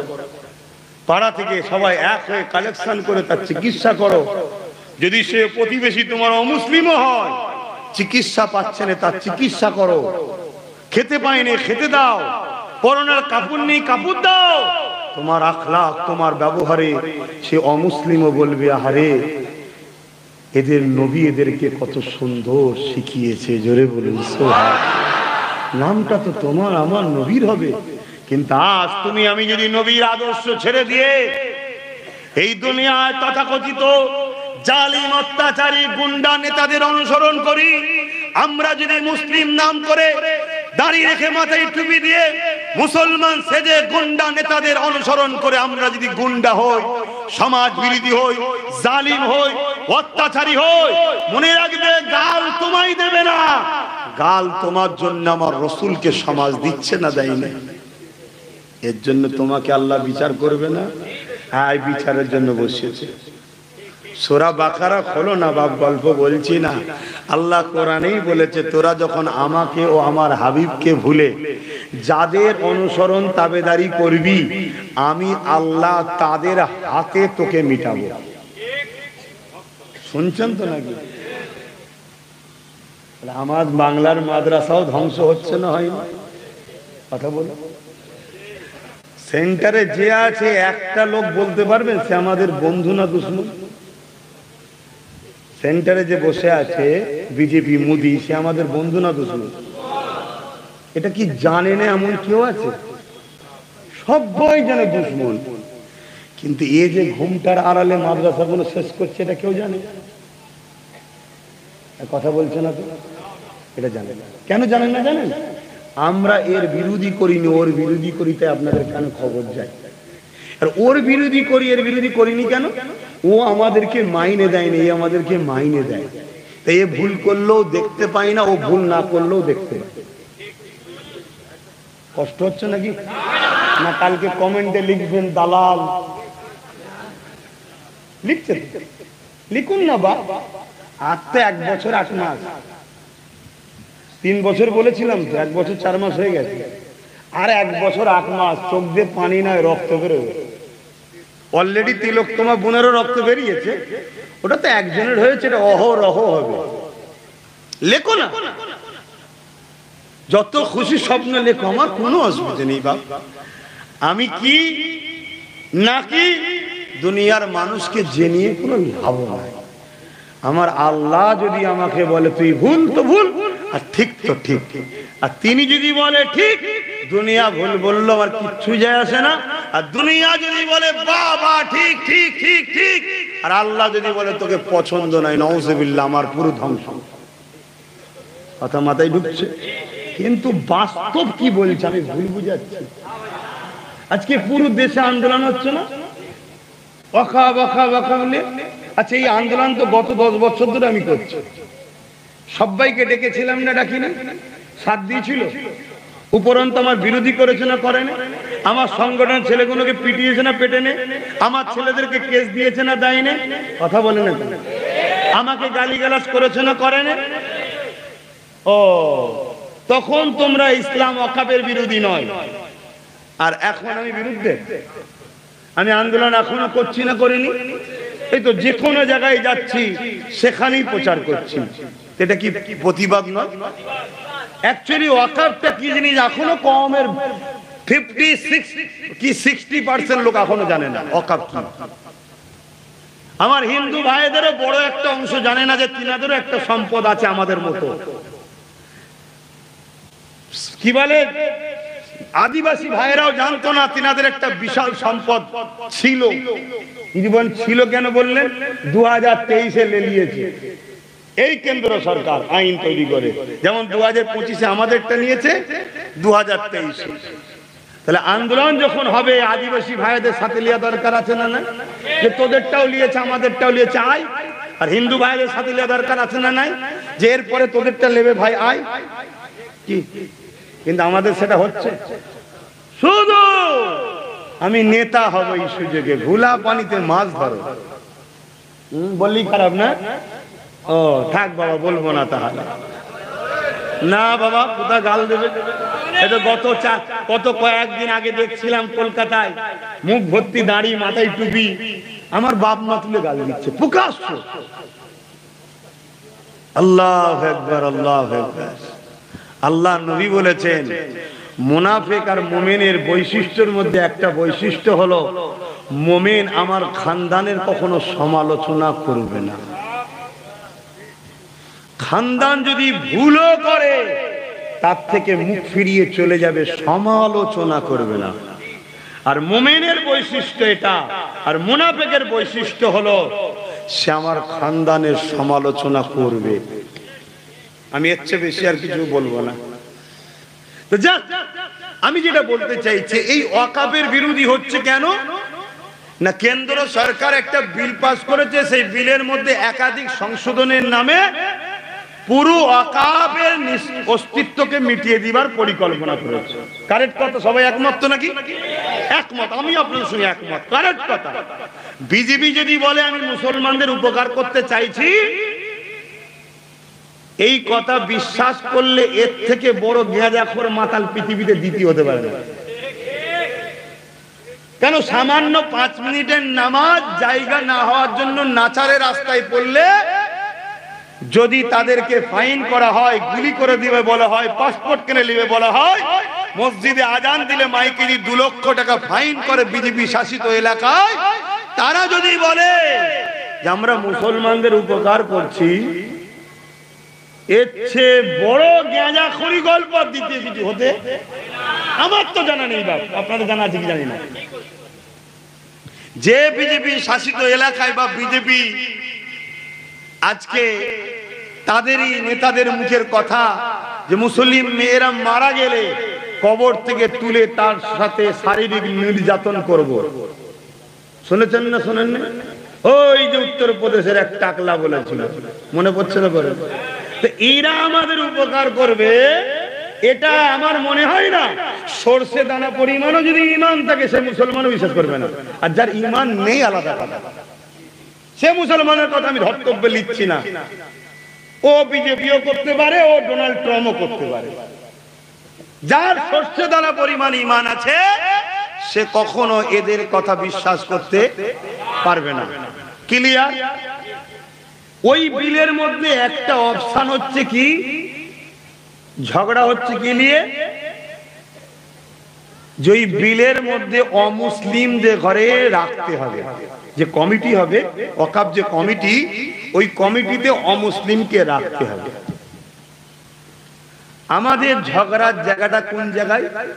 যদি এটা ধর্মীয় বিষয় না হতো তাহলে অমুসলিম থাকলে আমাদের কোনো আপত্তি আছে হতো? জোরে বলুন। আমাদের সিয়াখালায় একটা স্কুল আছে, সিয়াখালা স্কুলের রেজুলিউশন আছে যে অহিন্দু ওখানে চাকরি করতে পারবে না। সিয়াখালায় একটা স্কুল আছে, স্কুলের রেজুলিউশন কি? অহিন্দু মানে সেই হিন্দু না হয় চাকরি করতে পারবে না, রেজুলিউশন করা আছে। আর ফুরফুরা টাইটেল মাদ্রাসায় মুসলমানদের ধর্মীয় স্থান মাদ্রাসা, সেখানে অলরেডি 4-5টা অমুসলিম শিক্ষক। আমরা ঝগড়া করছি কি? কেন শিক্ষার ক্ষেত্রে কেন ঝগড়া করতে যাবো? ওখানে বাংলা চলে, তোমার হিন্দু ভাই যদি বাংলা পড়ায়, গণিত পড়ায়, ইংলিশ পড়ায় তো অসুবিধা কি আছে? আমার বাচ্চা তো শিখবে, ঝগড়া করেন। কিন্তু কত কাছাকাছি দুটো পার্থক্য দেখালাম, বুঝতে পারলেন? ঝগড়া করছি আমরা, করিনি। তাহলে ওয়াকাফের বেলায় করছি কেন? কেন ওয়াকাফের ব্যাপারটা হচ্ছে আমার পুরো সম্পূর্ণ ধর্মীয় ব্যাপার, ঠিক আছে? তাহলে এই জায়গায় প্রশ্ন যেটা সুপ্রিম কোর্টও করেছে যে আরো যাদের ধর্মীয় ট্রাস্ট আছে, যেমন হিন্দু ভাইদের দেবত্ব সম্পদ আছে। কি সম্পদ? দেবত্ব সম্পদ। উড়িষ্যা টেম্পল, উড়িষ্যা মন্দিরের ট্রাস্ট, কেদারনাথ মন্দিরের ট্রাস্ট, তিরুপতি মন্দিরের ট্রাস্ট, এক একটা মন্দিরের যা জায়গা আছে পুরো ভারতে মুসলমানদের অকাপ জায়গা অত নয়। এসব মিথ্যা প্রচার চলছে যে রেল ও সেনাবাহিনীর পরে অকাপের জায়গা নাকি, বাজে কথা বলছে। এ আমার অমুসলিম ভাইদেরকে গরম করাবার কথা বলছে। শুনছেন না? শোনেন না? তিরুপতি মন্দির বা কেদারনাথ মন্দিরে এত জায়গা আছে, পুরো ভারতে মুসলমানদের অকাপ জায়গা অত নয়। ভালো করে শোনেন, মাথায় ঢুকান। তো ওই মন্দিরগুলো তো ট্রাস্টের একটা বডি আছে, যেমন অকাপের একটা বডি। যেমন হিন্দু ভাইদের ভাষায় হলো দেবত্ব সম্পত্তি, আরবিতে ওয়াকাফ বলে। কথা মাথায় ঢুকছে? বুঝাবার জন্য বলছি। তো ওই সব ফান্ড গুলো তো রেজুলিউশন করা আছে, হিন্দু ছাড়া অন্য মানুষ এই কমিটিতে থাকতে পারবে না। রেজুলিউশনটা ভুল করেছে না ঠিক করেছে? আমি অ্যাকসেপ্ট করছি তারা ঠিক করেছে। কেন হিন্দুদের ধর্মীয় ব্যাপারে আমি কি করব থেকে? তাদের মন্দির, তাদের ধর্মীয় বিষয়ে ফান্ডে ঢুকে আমি কি করতে পারি? সেখানে আমার কি আছে আগ্রহ আছে? এটা ধর্মীয় বিষয়। তাই তারা রেজুলিউশন ঠিক করেছে না ভুল করেছে? পারফেক্ট ঠিক করেছে। ঠিক তেমনি ওয়াকাফ বোর্ডের রেজুলিউশন বিগত দিন থেকে চলে আসছে কি, এতে সম্পূর্ণ মুসলমানরা এই বডিতে থাকবে, অমুসলিম থাকতে। তাহলে ভুল না ঠিক? ঠিকই। খ্রিস্টান ভাইদেরও সেম আছে, খ্রিস্টান ছাড়া থাকতে পারবে না। তা ঠিকই। হঠাৎ করে কেন্দ্র সরকার কি করছে? অমুসলিম ঢুকাবো। আর এই অমুসলিম মূলত ঢুকাবার চান্স নিচ্ছে কেন জানেন? ঢুকাবে বিজেপি মার্কা গুলোকে। শুনছেন তো নাকি? বিজেপি ঢুকালে কি হবে? এইগুলোকে লুটে পুটে খাবে। যেমন আমার রাজ্য সরকার দীর্ঘ বছর লুটে পুটে খাচ্ছে, জানেন এগুলো? জানেন না? ওই তো বললাম তো, আমাদের মৌলী সাহেবরা আপনাদের জানাই না, কারণ ভাত পায়, ভাত পায়। আমি একটা ছোট্ট তথ্য দিচ্ছি, কষ্ট হচ্ছে? ছোট্ট তথ্য। পীর আব্বাস আলী গোরাচাঁদ রহমাতুল্লাহ আলাইহির 900 বিঘে জায়গা। কত বিঘে? বর্তমান আছে কত? 3 বিঘেও নয়, তার থেকেও কম। বাকি সম্পূর্ণ জায়গায় রাজ্য সরকারের আমচা চামচা ঝেড়ে খাচ্ছে। কথা কিছু মাথায় ঢুকছে? কলকাতায় বহুত বড় বড় প্রপার্টি, রাজ্য সরকারের এমএলএ মন্ত্রী বড় বড় পদের লোকেরা সব ঝেড়ে টুড়ে খেয়ে সব শেষ করে ফেলছে। কথা মাথায় ঢুকছে না? ঢুকে না? বিজেপি বলছে তুই একা খাবি কেন রে, কমিটিতে আমার লোক ঢুকাতে হবে। কেন? মুসলমান থাকলে তো বিজেপিকে দেবে না, ও দিদিকে দেবে। কেন? ঘুমটা দেয় তো, ইফতারে আসে তো, তুই খাচ্ছিস খা, ওকে খেতে দেবো না। বিজেপি লোভ সামলাতে পারছে না, তাই বিজেপি কি করেছে? আইন তৈরি করছে। আমি সংখ্যা গরিষ্ঠ, আমার নেতা বেশি, চল আইন করতে। কি আইন? অমুসলিম ঢুকাতে হবে। তার মানে মূলত বিজেপি মার্কা লোক ঢুকাবে। সুপ্রিম কোর্ট বলেছে এটা এখন হবে না, এখন থাক। রাজ্য কোন থেকে রিপোর্ট চেয়েছে, রাজ্য যদি ঠিক রিপোর্ট না দেয় তাহলে ঢুকিয়ে দেবে তো, সুপ্রিম কোর্ট রায় দিয়ে দেবে তো। তাহলে রাজ্য ঠিক রিপোর্ট দেবে মনে হচ্ছে? কেন রাজ্য যদি ঠিক রিপোর্ট দিত, এই কালা কানুনের যদি বিরুদ্ধে হতো, যেমন 8টা রাজ্য কেস করেছে, আমার রাজ্য কেস করতো না? করতো না? কেস নৌসাদ করেছে, যাকে সবাই গাল দিয়েছিল সে করেছে। শুনছেন না শোনেননি? হ্যাঁ, কিন্তু যে বলেছিল বিজেপির হাত থেকে বাঁচাতে আমায় সাপোর্ট কর, সে কিন্তু কেস করেনি। উপরন্তু সে বলছে কি দিল্লি চলে যাও, বলছে না? বলে না? হ্যাঁ, কেন জানে আমার তো খরিদ করা মোল্লা আছে। তোরা যতই চিল্লাস, তোদের মাথায় যারা বসে আছে মোল্লা কিনে রেখেছি আমি। সময় হবে হাড্ডি দেবো, বিজেপির ভয় দেখাবে, আর তোরা সুসুর করে আমার কোলে উঠবি। শুনছেন না শোনেন? হ্যাঁ, মনে রাখবেন, পূর্ব মেদিনীপুরে একজন বেরিয়েছে হঠাৎ করে, শুনছেন না? ওটা সাজানো রাজ্য সরকারেরই। তুই যত গাল পারবি আমার লাভ হবে, যত মোল্লাদেরকে ভয় দেখাবি আমার লাভ হবে। এ মোল্লা ভয় আমার কোল থেকে আর নামবে না, সব আমার আঁচলের তলায় থাকবে। কথা বুঝছেন তো নাকি? ভুল করছি? এবারে একটা গভীর তথ্য আপনাদেরকে বলি। তাহলে বিজেপি কি বলছে? অমুসলিম ঢুকাতে হবে। এখনো বিজেপি ঢুকাতে পেরেছে? কেন আইন সুপ্রিম কোর্ট রুকে দিয়েছে। 2024-এ রাজ্য সরকার অলরেডি পশ্চিম বাংলার ওয়াকফ কমিটিতে 2 জন অমুসলিমকে ঢুকিয়ে দিয়েছে। শুনছেন আমি কি বলছি? এর আন্দোলন হয়নি কেন? এ বিষয়ে আন্দোলন হয়নি কেন? কথা বলছে না তো?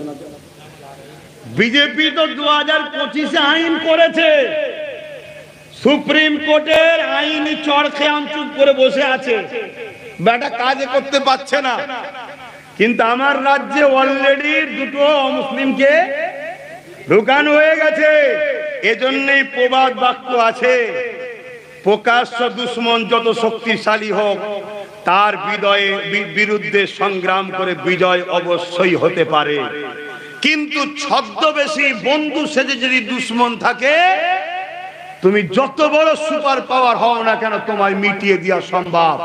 বিজেপি আমাদের প্রকাশ্য দুশ্মন সবাই জানি, কিন্তু আমাদের সিএম ঘুমটা দিয়ে আমাদের কি সর্বনাশ করছে বুঝতে পারছো?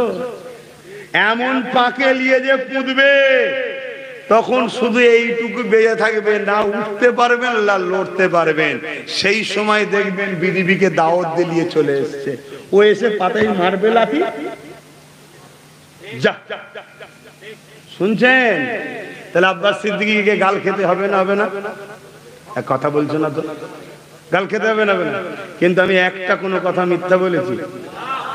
আমার কাছে প্রমাণ আছে। পশ্চিম বাংলা সরকার অলরেডি 2 জন অমুসলিমকে ওয়াকফ বোর্ডে ঢুকিয়ে দিয়েছে। আমার কাছে প্রমাণ, তার তথ্য নিয়ে আমি কথা বলছি।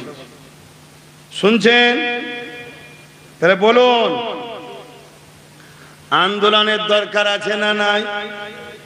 আন্দোলনের দরকার আছে না নাই? এই দেখো লাল দাগ দিয়ে গোল গোল করে যে 2টো নাম, ও ভাঙবে না, যে দিয়েছে ভালো পয়সায় দিয়েছে, অনেকবার পড়েছে, ভাঙে না, দিন রাত কাছে পড়তে পারবেন। দেখেন না, দেখেন একটুখানি আপনাদের ভালোবাসার মানুষ কি করেছে দেখেন। তাহলে আমার উপর রাগটা কেন বুঝতে পারছেন তো? এইবারে ডাইরেক্ট তো উনি আমার কিছু করতে পারছে না, আমার পিছনে মোল্লাদের লেগেছে। শুনছেন তো নাকি? লাগিয়ে ছোট বড় কথা বলছে। আমি একটাই কথা বলবো, তোমার তো ঘুম বন্ধু আজ ভেঙেছে, তোমার তো ঘুম আজ ভেঙেছে।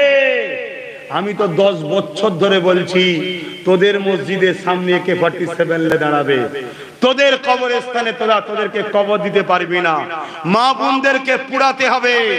আমি তো 10 বছর ধরে ওয়াকফ বাঁচাবার কথা বলছি, আজও বলছি, আসো ওয়াকফ বাঁচাতে হবে। এখনো বাঁচানো সম্ভব আছে না নাই?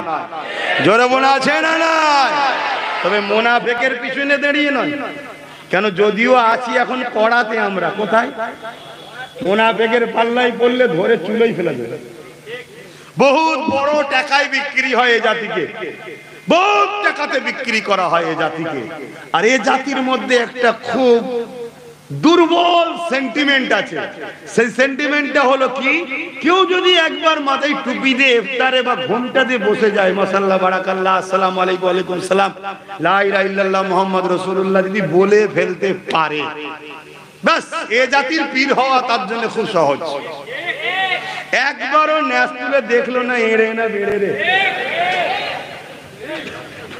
ভাষা কি খারাপ হলো? দেখবেন না খারাপ বলে ফেললাম, ভাষা যদি খারাপ হয় সরি ভাই, ফুটকুড়ি ভাই মাফ করে দিস। কি করব, বুকে অনেক ব্যথা, যদি একটু হাসি টাসি না করি না মাথা বাস্ট হয়ে যাবে, বুক ফেটে যাবে, এত ব্যথা নিয়ে ঘুরছি আমি। যে তোদেরকে কবে থেকে বলছি তোরা শুধরালি না। হ্যাঁ শুনে রেখে যা আজকের কথা। আমার জৈন ধর্মের ভাইদের মন্দির ভেঙেছে আজকে, খ্রিস্টান ভাইদের গির্জা ভাঙছে আজকে। মনে রাখবেন এ কেন্দ্র সরকার শুধু মুসলমানদের দুশ্মন নয়, এ কেন্দ্র সরকার ভারতবাসী গরিবদের দুশ্মন। তাই 140 কোটি গরিব আছে ভারতে, 140 কোটি গরিবকে নিয়ে ঐক্য করতে হবে। শুধু মোল্লাদের নিয়ে ডাকলে হবে না, অন্য ধর্মের নেতাদেরকেও ডাকতে হবে, অন্য ধর্মের ধর্মগুরুদের ডাকতে হবে। তোমাকে আগিয়ে যেতে হবে, গিয়ে তাদের সঙ্গে বসতে হবে, আসো বলি করি শুনি, তবে জানবে তুমি বাঁচবে, দেশ বাঁচবে, সবাই বাঁচবে। আর না হয় রাস্তায় মোল্লা হই হই করতে গিয়ে অন্য ধর্মের বাস থেকে পতাকা খুলে দিয়ে দেশের ক্ষতি করছে না, করেনি? আমার বাংলায় বিজেপিকে অক্সিজেন দিল ওই দিন বাসের পতাকা খুলেছিল যারা, ওইটাকে নিয়ে আমার বিজেপিরা হিন্দু ভাইদের বাড়ি বাড়ি যাবে, দেখেছিস আমাদের ধর্মের পতাকা খুলে ফেললো। মোল্লাদের সাহস কি? এখানে বোলডুজার বাবা আনতে হবে, বলবে না? বলবে না। আর একজন কোথায় কিছু নাই, বাপ মরে গেছিল কি জানি না, হঠাৎ করে নেড়া হয়ে গিয়ে বললো কাউকে না ফেলা পর্যন্ত আমি চুল রাখলাম। এক খাপা দেখেছেন? ও খাপা আবার বাপ মা তুলে গালি দিচ্ছে, দেখছেন না? কারো বাপের দেশ নাই, এসব গরম করছে রে বুকা, গরম, যাতে মোল্লারা রেগে গিয়ে গুষ্টি ফুষ্টি তুলে যেখানে সেখানে ভাঙচুর করে ফেলে। না না না না না না না, সমাজে মনে রাখবেন মানুষ সুরাতে কিছু ছাগল আছে, ছাগলে যেমন যা পায় তাই খায়, আর পাগলে কিনা বকে, এরা হলো সেই কোয়ালিটি। এদের কথাকে গুরুত্ব দিয়ে আমাদের ভাইচারা যেন নষ্ট করবেন না। প্রতিবেশী সর্বধর্মের মানুষ মিলেমিশে থাকবেন। আপনার মসজিদে আজান, আপনার গ্রামে জলসা, তার ধর্ম তার গ্রামে হবে, এতে আপনার বিরক্ত হওয়ার তো কিছু নেই। আপনারটা সে বিরক্ত হয় না, ঠিক না বেটি? সে যদি কোনো স্লোগান দিয়ে যায়, এতে আপনার তো বিরক্ত হওয়ার কিছু নেই। না আমার মসজিদের সামনে কেন করে? এটাই তো চাইছে তুমি যাতে রাগে লাফ মেরে গিয়ে কারো দুটো টুটি ধরে দুম দাম দিয়ে দাও। নুকানো ক্যামেরা বসে আছে, 10 দিন তোমার মসজিদের সামনে গাল দিয়েছিল, একবারও দেখাবে না। তুমি শুধু তেড়ে গিয়ে বলবে এখান থেকে সরে যা, অমনি মেইন স্ট্রিম মিডিয়ার একদল বসে আছে, সবাই নয়, অমনি চালাবে। হিন্দু খাতরে মে হ্যায়, হিন্দু খাতরে মে হ্যায়, ঠাকুর ভেঙে দিয়েছে, মুসলমান দুজন হিন্দুকে মেরে দিয়েছে, আদৌ কিছু হয়নি। এমন বাজার গরম করে দেবে, বাজার ঠান্ডা হবার আগে কয়েক কোটি সম্প্রীতির ভাই আমাদের ধর্মকে তো সবাই ভালোবাসে। ভাই তুমি ভালোবাসো না? এই কথা বলো। তাহলে তার ধর্ম তার কাছে প্রিয় নয়, সঙ্গে সঙ্গে চলে যাবে বিজেপির দিকে। বিজেপিতে এটাই চাই। আর সেই হাওয়াতে বাংলায় আস্তে আস্তে হাওয়া আমাদের ঘুমটা ওলি দিচ্ছে, শুনছেন তো নাকি? হ্যাঁ, পাহারা দিয়েছে। পাহারা কিসের পাহারা? 500 পুলিশ। কে যাচ্ছে? কে যাচ্ছে? গিয়ে বলবে জিহাদি, কাঠমোল্লা, পাকিস্তানি, এটা সেটা বলবে। শুনছেন না? শুনুন না। তুমি যদি সত্যি সম্প্রীতি হও তাহলে এত বড় বড় কথা বলছে, তাকে রুখছো না কেন? ওই যে ভাটপাড়ার আদা বিহারি আদা বাঙালি, শুনছেন তো নাকি? কখন কোন দলে থাকে বুঝে যায় না। ঘুমিয়েছিলাম, শুনলাম টিএমসি, শুনে উঠে শুনছি বিজেপি। বুঝতে পারছেন না? পারেন? ও হঠাৎ করে বলছে 15 মিনিটের মধ্যে মুর্শিদাবাদ খালি করে দেবো। শুনছেন না? শোনেন? তাহলে এই যে কথা, এই কথাগুলো যারা বলবে এদেরকে রাজ্য সরকার পুলিশ দিয়ে পাহারা দিচ্ছে। আর নওশাদ সিদ্দিকী সর্বধর্মের মানুষকে যখন কলকাতায় ডাকবে, নিজেরাই নিজেদের গাড়ি পুড়াবে, থানায় থাকা পুরাতন মোটরসাইকেল লেসে পুড়িয়ে হাজার হাজার ছেলেদের নামে কেস দেবে। কেন? এই নওশাদ থাকলে বাংলায় সম্প্রীতি বাড়বে, দাঙ্গা লাগানো যাবে না। শুনছেন তো নাকি? না হয় আমি তো চ্যালেঞ্জ দিচ্ছি, ওই এলাকায় পুরো সিসিটিভি ভর্তি ছিল, সিসিটিভি কে পাবলিক করা হোক, পাবলিক করা হোক। যারা যারা সরকারি সম্পদে হাত দিয়েছে, ভেঙেছে, পুলিশকে জুলুম করেছে, তাদের শাস্তি দেওয়া হোক। এটা আপনারা কি একমত না? একমত না? অবশ্যই একমত।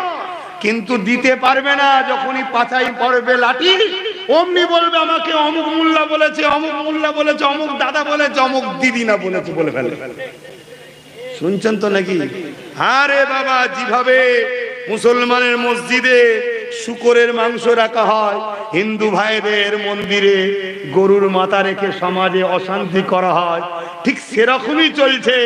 নিজেরা নিজেদের গাড়ি পুড়াবে, নিজেরা নিজেদের পার্টি অফিস পুড়াবে, পুড়িয়ে দিয়ে দোষ দেবে নিরীহদের উপরে। এগুলো আমাদেরকে বুঝে চলতে হবে। তো যাক, একটু বীজখানে এলো, একটু বলে ফেললাম। কারো ব্যথা হলো নাকি? কমিটির অসুবিধা হলো?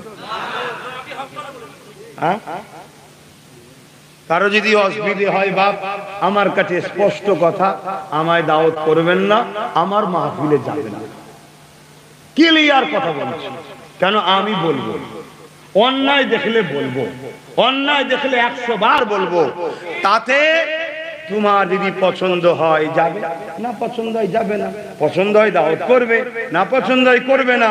আমি কারো ঠিকা নিয়ে বসে নাই, আমি 5 দলে নয়, আমি আমার আল্লাহর উপর ভরসা করে চলি। বাস, তিনি আমার জন্য যথেষ্ট। হ্যাঁ, আমি বলবো আনিস খানের জন্য, 100 বার বলবো আমার তিলোত্তমা বোনের জন্য। হ্যাঁ, আমি বলবো এই টমজিরের পার্থর জন্য। হ্যাঁ, 100 বার বলবো উন্নয়ের সেই বোনের জন্য। হ্যাঁ, কাশ্মীরের আসিবার জন্য বলবো। সমাজে যারাই দাঙ্গা করবে, এরা সমাজ বিরোধী, মানবরূপী পশু। সে মুসলমান সেজে হোক, আর যে কোনো ধর্মের ট্যাগ দিয়ে হোক, এদের একটাই পরিচয়, এরা মানুষ সমাজে থাকার উপযুক্ত নয়, এরা মানবরূপী পশু। এদের বিরুদ্ধে সর্বধর্মের মানুষকে সংগঠিত হতে হবে। এ যুবকেরা, তরুণীরা, বাপেরা, আল্লাহ নবী মদিনা শরীফে চলে গেলে, মদিনা শরীফে গিয়ে নবী আমার রাষ্ট্র কায়েম করলেন। কোন কিতাবে আছে, মদিনায় যখন রাসূল রাষ্ট্র কায়েম করছে, ওই সময় মদিনার জমিনে ইহুদি ছিল হলো 60 থেকে 70%। ইহুদি ছিল কত? সমস্ত ধর্মের লোকের নেতাদের ঘরে রাসূল ডেকেছে, ডেকে বলছে নিজেদের মধ্যে এইভাবে মারপিট করো না, অস্ত্রগুলো সব যে যার ঘরে রাখো, বাইরের শক্তির হাত থেকে বাঁচার জন্য। নিজেদের উপরে জুলুম করো না। তারা এত জালিম ছিল, টয়লেট করতে গেলেও অস্ত্র নিয়ে যেত, না জানি কখন এখানে যদি হামলা করতে। শুনছেন তো? সেই লোকগুলোকে নবী এক জায়গায় করছে, তার মধ্যে 60-70% ছিল ইহুদি, আগুন পূজারী, মূর্তি পূজারী, হাজারো খ্রিস্টান, হাজারো ধর্মের লোক, আর মাত্র গুটি কতক লোক সবে ইসলাম এনেছে। আমার নবী সবাইকে ডেকে বললেন, আমাদের একটা রাষ্ট্র কায়েম করতে হবে, না হয় বাইরে থেকে যে হামলা হচ্ছে এর প্রতিরোধ করা যাবে না। ওই রাষ্ট্র যখন সনদ লিখা হচ্ছে ইত্যাদি ইত্যাদি, আমার নবীর আখলাক কথাবার্তা দেখে ওই অমুসলিমরাই বলছে আপনি রাষ্ট্রের প্রধান। জোরে বলুন সুবহানাল্লাহ, আরো জোরে বলুন। আর আমাদের ঘরে কি বলছে? আয় ভাড়ালে আমার হয়ে মারপিট করে জিতিয়ে দেবে, তাই তো নাকি? আর আমরা ভাড়া কিনি। বড় বাপেরা, নওজোয়ান তরুণেরা, এ নবী পাকের প্রেমিকেরা, নামাজ যেমন পড়তে হবে, রোজা যেমন রাখতে হবে, হজ যেমন করতে হবে, মালদারকে যাকাত যেমন দিতে হবে, তেমনি ক্ষুধার্ত মানুষকে খানা খাওয়াতে হবে, সমাজকে নেশামুক্ত করতে হবে, সমাজের বুকে অন্যায় অত্যাচার হলে সেগুলোকে কষ্ট দমন করতে হবে, শক্ত হাতে মিটাতে হবে, অসহায়ের পাশে দাঁড়াতে হবে, বঞ্চিত মানুষের অধিকার মিলাতে হবে। হবে, এ সব কিছু নেই ইসলাম। তাই তো আল্লাহ কোরআনের মধ্যে জানিয়ে দিলে, লাকাদ কানা লাকুম ফি রাসূলিল্লাহি উসওয়াতুন হাসানা। এ দুনিয়ার মানুষেরা, আমি তোমাদের জন্য আমার রাসূলুল্লাহকে মডেল করে পাঠিয়েছি। তোমরা নামাজ পড়বে, আমার নবীকে দেখো রোজা রাখবে, আমার নবীকে দেখো হজ করবে, আমার নবীকে দেখো কেমন করে দান করবে, আমার নবীকে দেখো রোজা রাখবে, আমার নবীকে দেখো। আর সংসারের বেলায় আমার নবীকে ছেড়ে দাও, ব্যবসার বেলায় আমার নবীকে ছেড়ে দাও। এটা বলেছে। তোমরা রাজনীতি করবে, আমার নবীকে বাদ দিয়ে সুদখোর, ঘুষখোর, মাতাল, চরিত্রহীন, সমাজ বিরোধীকে দেখে রাজনীতি করো। আমরা সেটাই তো করছি। আল্লাহ নবী জানিয়ে দিলে, এবার উম্মতেরা তোমরা কুরাইশের নেতৃত্ব মানবে, কিয়ামত পর্যন্ত কুরাইশের ঝান্ডা তলায় থাকবে। কেন? কুরাইশের উপরে আল্লাহর বরকত থাকে। ইমানদার কুরাইশের সাথ তোমরা দিয়ে দিও। এ যুবকেরা, তরুণেরা, বাপেরা, এই মনে রাখবেন, ইমানদার কুরাইশ যে হবে, হজ হাউসে মদ থাকলেও বার করবে। আর সর্বধর্মের মানুষের বিরুদ্ধে যে আজকে গণতন্ত্র সংবিধানকে মিটাবার প্ল্যান চলছে, তারও বিরুদ্ধে গিয়ে কেস করবে। এ যুবকেরা, তরুণেরা, বাপেরা, আল্লাহ নবী তাই জানিয়ে দিলে, আমার আল্লাহ পাক তাই কোরআনে জানিয়ে দিলে, তোমার সমাজনীতি আমার নবীকে দেখে করো, তোমার ধর্মনীতি আমার নবীকে দেখো, তোমার অর্থনীতি আমার নবীকে দেখো, তোমার এডুকেশন নীতি আমার নবীকে দেখো, তোমার সম্প্রীতি নীতি, মানব বন্ধন নীতি আমার নবীকে দেখো, হাত থাকে তোমার রাষ্ট্রনীতি ও রাজনীতি, এটা আমার রাসূলুল্লাহ থেকে করো। এ যুবকেরা, তরুণেরা, এই যে বর্ডারে বর্ডারে মিলিটারি আছে, বিএসএফ আছে, এই বিএসএফ দিতে হয়, বর্ডারে যে দাঁড় করাতে হয়, এটা ১৫০০ বছর আগে ছিল না গো। আমার মুহাম্মদ রাসূল মদিনার রাষ্ট্র তৈরি করে মদিনার বর্ডারে বর্ডারে পাহারা নিযুক্ত করে দিল। নবী বিশ্বকে শিখিয়ে দিল রাষ্ট্রের নিরাপদের জন্য বিএসএফ দাঁড় করা।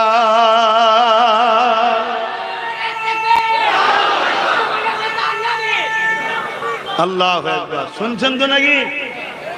আমার নবী সিস্টেম শিখিয়েছে না শিখাইলে?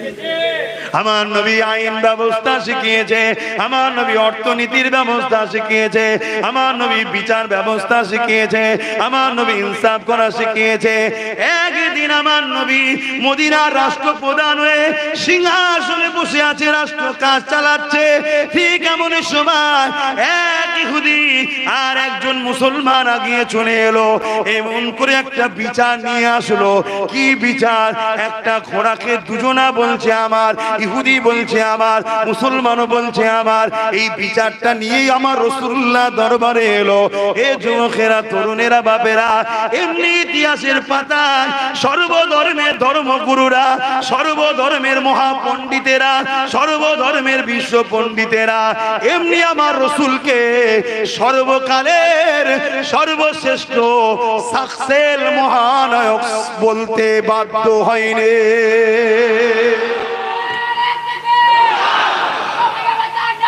জিন্দাবাদ। সর্বধর্মের সমস্ত পণ্ডিতরা বলতে বাধ্য হয়েছে মুহাম্মদ রাসূল হলেন সর্বকালের সর্বশ্রেষ্ঠ সাকসেসফুল নেতা। জোরে বলুন সুবহানাল্লাহ। এমনি বদ্ধ হয় না, আমরা না হয় বলবো আমাদের নবী। সর্বধর্মের বড় বড় পণ্ডিতরা তারা বলতে বাধ্য হয়েছে। এমনকি যারা আমার রাসূলকে রিসার্চ করেছে 5 বছর, 10 বছর, 20 বছর, 30 বছর, 40 বছর, তারা পরে গিয়ে আমার রাসূলকে নবী বলে মানতে বাধ্য হয়েছে। প্রেমের কাছে দুর্বল হয়ে গেছে। জোরে বলুন সুবহানাল্লাহ। কেন? তার একটা ছোট্ট নমুনা বলে গেছিলাম, হাজারো নমুনা। কি? ইহুদি বলছে ঘোড়া আমার, মুসলমান বলছে ঘোড়া আমার। আল্লাহ নবী বললেন দলিল দাও, তোমার ঘোড়া তোমার পক্ষে প্রমাণ দাও। শুনছেন তো নাকি? আর এখন তো প্রমাণ লুটপাট হয়, লুটপাট। হ্যাঁ, বোলডুজার পাঠিয়ে হসপিটালের পায়খানাকে ভেঙে চুরমার করে দেওয়া হবে।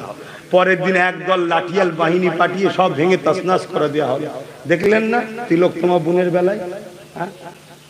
আর ওইদিকে ওপর থেকে যাদের উপরে ভরসা করেছিল ওনার মা বাবারা তারাও গা হালকা করে দিল। তার মানে কি? সব সেটিং এর কারবার। আমি আটকালে তুই দেখবি, তুই আটকালে আমি দেখব। কথা বুঝে আসছে না? যখন কোনো বিল পাস করার সময় সংখ্যা দরকার হবে, আমি 3-4টিকে বাইরে রাখবো। এনআরসির সময় 8টা বাইরে রেখেছিলাম, 3টে রেখেছি। দেখছিস না? তোর বিল পাস করার সহযোগিতা করছি। আবার যে কটা আছে ওই পাঠাতে হয় রে, ভোটটা সব চোখেই দেবে। কে দেখতে যাচ্ছে?